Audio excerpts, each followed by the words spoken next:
என்னதான் நியூசிலாந்து பாப்புலேஷன்ல 70% யூரோப்பியன்ஸா இருந்தாலும் அவங்க மௌரி பாஷைக்கு அவ்வளோ இம்பார்ட்டன்ஸ் கொடுக்குறாங்க. டே டு டே பேசிஸ்ல பாத்தீங்கன்னா வந்துட்டு மௌரி வேர்ட்ஸ் அங்கேயும் இங்கேயும் யூஸ் பண்ணிட்டு தான் இருக்காங்க நியூசிலாந்துல.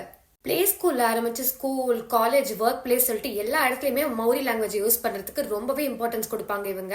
இன்ஃபேக்ட் வந்துட்டு நம்மளுக்கே ஒரு பாயிண்ட் நம்மளுக்கு தெரியாம அந்த பாஷையை நம்ம யூஸ் பண்ண ஆரம்பிச்சிருவோம்னா பாருங்களேன். நான் நியூசிலாந்துல ஒர்க் ஜாயின் பண்ண ஆரம்பிச்ச பிகினிங்ல எல்லா இமெயில்ஸும் ஸ்டார்டிங்ல கியா ஒரு அப்படின்னு போடுவாங்க. அப்படின்னா என்ன அப்படின்னு சொல்லிட்டு பார்த்து தெரிய வந்துச்சு ஹாய் அப்படின்னு சொல்லிட்டு.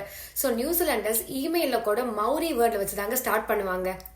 ஆஃபீஸ்ல ஹெச்ஆர் கிட்ட எல்லாம் பேசுறப்போ மொரேனா அப்படிம்பாங்க. அப்படின்னா என்ன அப்படின்னு கேட்டானா குட் மார்னிங் அப்படின்னாங்க. ப்ரீ ஸ்கூலுக்குள்ள குழந்தைய பிக் பண்ண போனா என்ன சொல்லி கேட்பாங்கன்னா ஹவுஸ் யோர் வனாவ் அப்படிம்பாங்க. வனாவ்னா ஃபேமிலி. அது மட்டும் இல்லைங்க, குழந்தைங்களை வந்து டமாரிக்கி அப்படின்னு சொல்லிட்டு தான் அட்ரஸ் பண்ணுவாங்க. டமாரிக்கினா சில்ட்ரன். பப்ளிக் டிரான்ஸ்போர்ட் சிஸ்டம்லாம் யூஸ் பண்றப்போ அந்த ஸ்பீக்கர்ல வந்துட்டு ஹரே மெய்னு சொல்லிட்டு இருப்பாங்க. அப்படின்னா என்னன்னு பாத்தீங்கன்னா வெல்கம் அப்படின்னு சொல்லிட்டு அர்த்தம். வேற ஒரு இன்ட்ரெஸ்டிங்கான